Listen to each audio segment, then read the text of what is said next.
guys, you know what? What? Hi guys, and welcome back to my channel.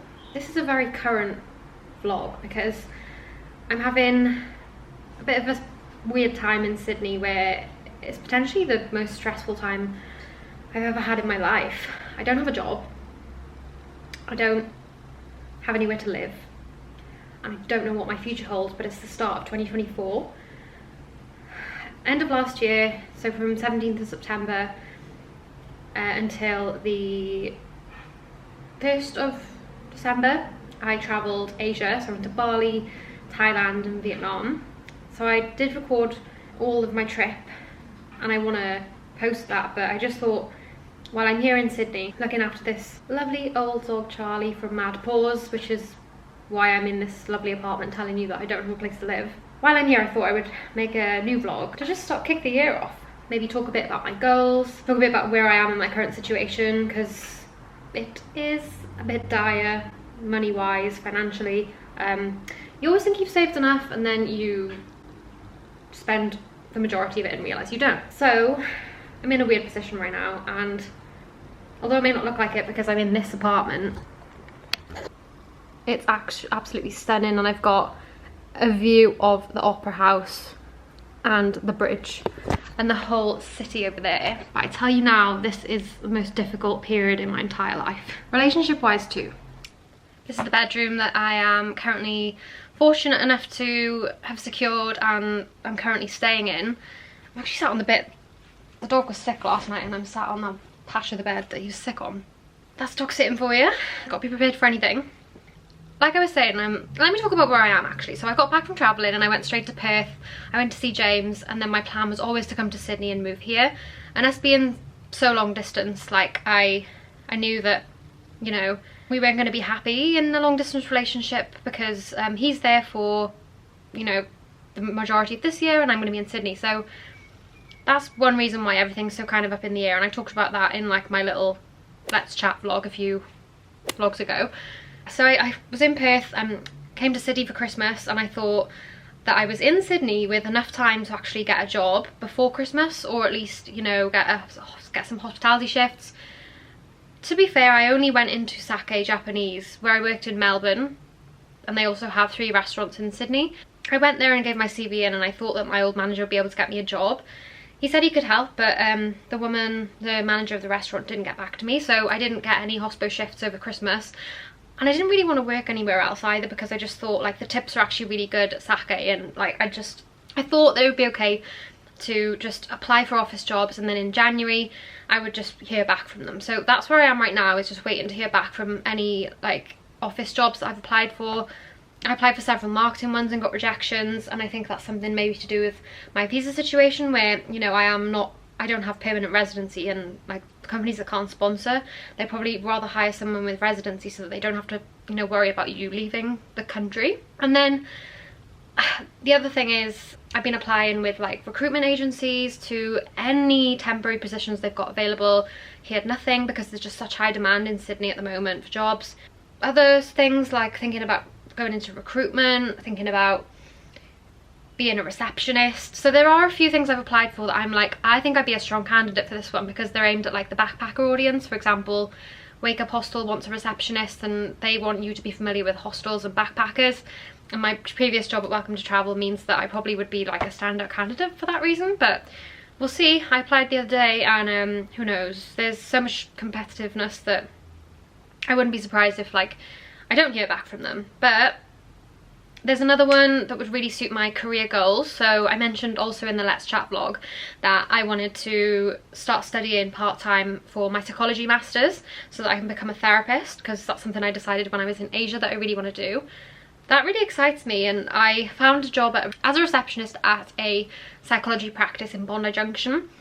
They got back to me within like the same day that I applied, because they posted it, 6 hours later I applied, and then the next day when they saw it that next morning, they got in touch with me and said, can you tell us a bit more about your working rights? So that one is promising, and I really hope that I've got an interview with them. But it's the first week of January right now and I haven't heard anything, so I'm just hoping that like maybe they're waiting for more applications to come in. But those are the two that I think would be a good match. And then also Kontiki run tours, and they have like sales consultant roles that are very similar to the one I did at Welcome to Travel, so I feel like applying there will also be something I could have a chance with getting. But anyway, that's my job situation. I thought I'll do dog sitting as well, and luckily I was lucky enough to find this place and organise it before Christmas, so I knew that I was coming here after Christmas. And so in the in-between period of living in Bondi Junction in another sublet, I moved to Coogee to stay with my friends for 3 days. I went to Lost Paradise Festival as well, which is, I think I've got enough footage to do a vlog for. Fingers crossed, hopefully. But I went to Lost Paradise, which meant that I didn't have to cover myself for accommodation there. And now I'm back and I'm in this dog sit. And I will be spending a week in Randwick, living there with Tian and a few other girls from the sublet I was just in. So yeah, it's all over the place. My living situation, like I said, I have nowhere to live, I don't have a job, and money is running low. So I'm very worried, very stressed. But I do have this nice view to enjoy, I'll show you. And I do have, you know, people who are also homeless, friends that also want to live with me too, and we can look for a place together. And then hopefully in the next week or two I'll hear back from some of the jobs and I'll get an interview or something. But yeah, it's tough times in Sydney. So yeah, that's a little update on you know, relationships, on what I've been up to over Christmas, and like my job situation and living situation. I'll introduce you to Charlie as well. Charlie, come here, come on. Aww, he's old, he's like 13. He's like so grey. Wanna come on? Come here. You don't want to come on. Let me just show you. Charlie, little Charlie. Actually, it'd be good if he was in the background. Come here, come here, come here. What are you doing? So that's Charlie. He's very needy and I can't really leave him alone, so I've been for a run and I've been out yesterday, but I have to spend a lot of time with him. So it's great that I've got this lovely apartment to share him with. And I also am living with a French couple that I actually didn't tell me. So I came here to meet the dog and the lady whose room this is, and she didn't actually tell me that there's a couple living here as well that lodge. And I didn't tell she didn't tell me that there's a French couple living here. So I got here ready to move into this like apartment on my own and enjoy it, and then I was like, oh, these people are living here. But they are lovely and they cooked for me on the first night that I got here, so it's not all bad.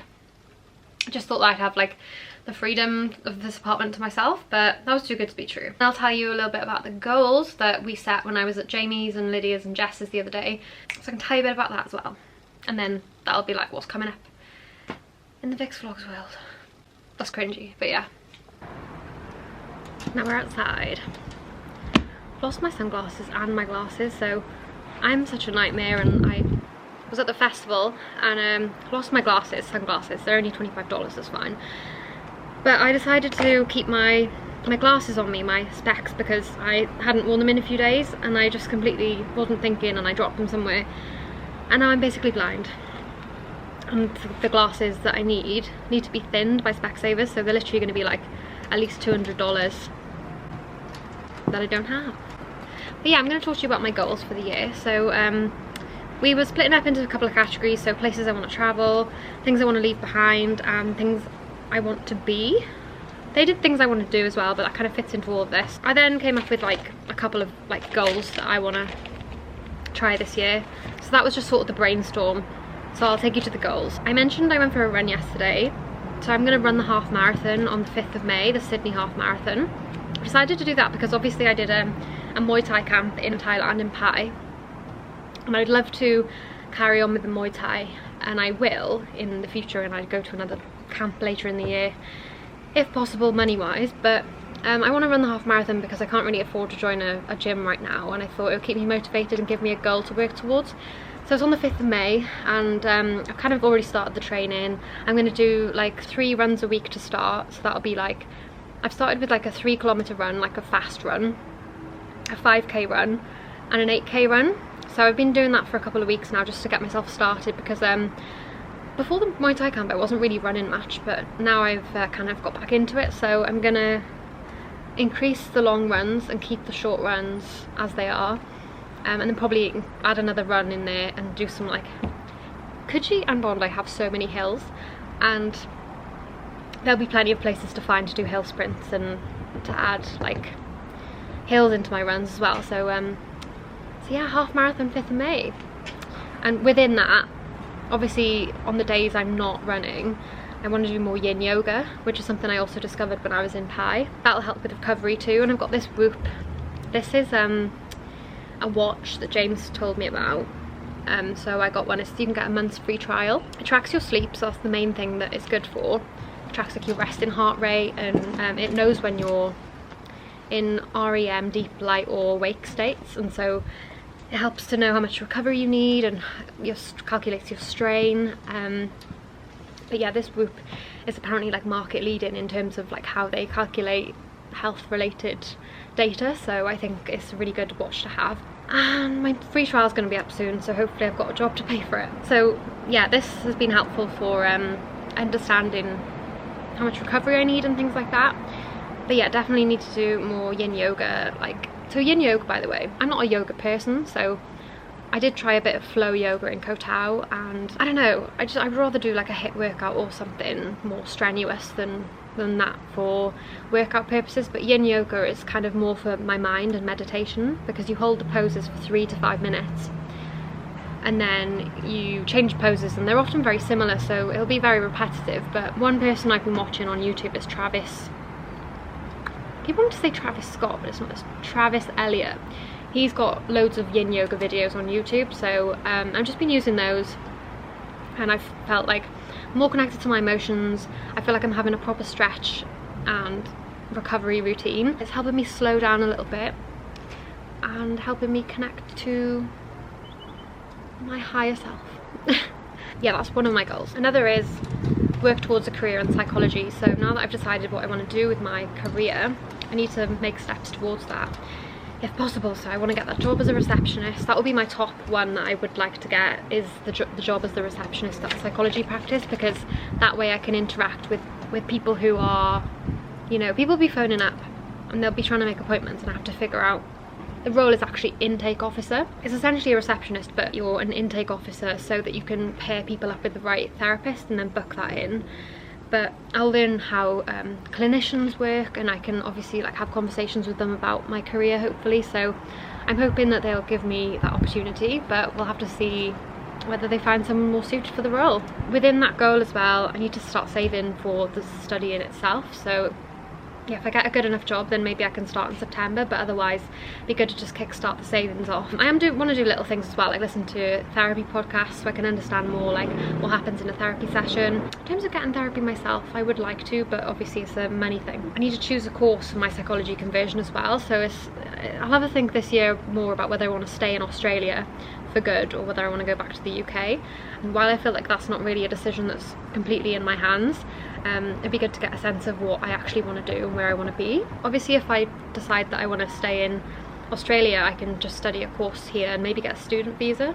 But if I want to practice in the UK, then I need to choose a course that's accredited by the British Psychological Association. So that means that I'll have to choose like one of 6 possible courses that I've noted down. I've done a little bit of research, but putting it all into practice, that's the thing. Okay, so my other goal